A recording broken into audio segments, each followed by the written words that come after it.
Welcome to this video on Zamenhof's Genesis Chapter 1. We explore how Zamenhof translated the Hebrew text, focusing on his 1911 Hachette edition and the subsequent 1926 London Bible. Zamenhof does not just translate words, he translates relationships. When translating, we must ask, what does the Hebrew do, and what does the Esperanto do instead? Translation is not just mechanical word substitution.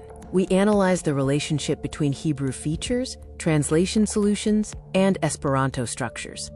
This video distinguishes between two paths: the translation path from Hebrew to Esperanto and the transmission path of the Esperanto text itself between 1911 and 1926. These are different questions requiring different methodologies. We also explore how Genesis reached its audience. We look at the publishing path through La Revue and Hachette, which provides the context for the 1911 publication. This is a publishing history, distinct from a textual genealogy. What happened between 1911 and 1926? This timeline marks Zamenhof's lifetime of work, his death in 1917, and the subsequent posthumous transmission and editing process by the British Bible Committee leading to the 1926 edition. When a Hebrew feature is translated, it can be preserved, interpreted, lost, or gained in the target language. These categories are analytical tools, not value judgments of the quality of the translation.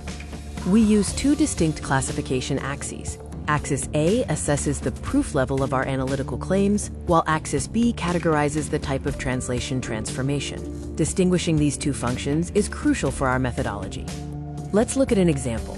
Translating bārāќ to Christ preserves the basic verbal concept, yet it loses the specific lexical distribution and verbal morphology of the original.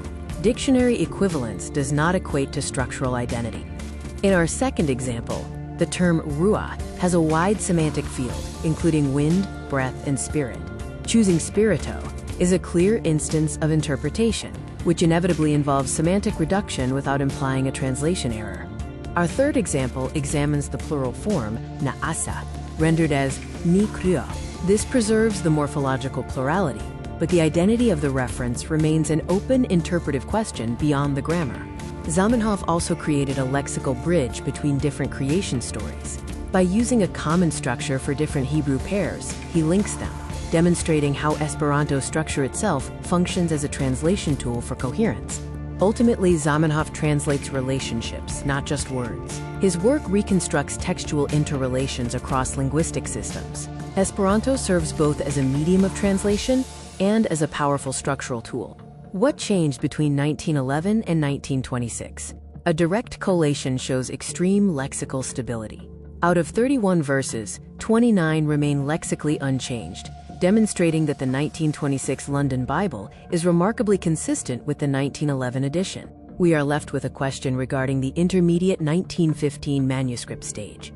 Does it contain the reading from 1911 or 1926? Determining this requires further documentation, separating authorial intervention from later editorial changes. In conclusion, we observe deep structural transformation alongside extreme transmission stability. Zamenhof's work reflects both the art of reconstructing relations and a stable editorial evolution. This video is part of a multilingual project exploring Zamenhof's Genesis. We have distilled our research into 15 language versions to share our findings on the scientific and methodological heritage of the translator. Each version maintains the same core research story. Whether you are reading in English, Esperanto, or one of the other 13 languages, the analytical structure and the underlying data remain consistent across the entire series. The research path flows from classroom discussions to formal analysis, culminating in this visual presentation. We hope this makes the complex journey from Hebrew source forms to the final Esperanto text more accessible. For those interested in the full details, our academic report is available online. You can scan the QR code displayed to access the complete study, which documents our methods, sources, and full comparative analysis. Thank you for your attention to this exploration of Genesis Chapter 1.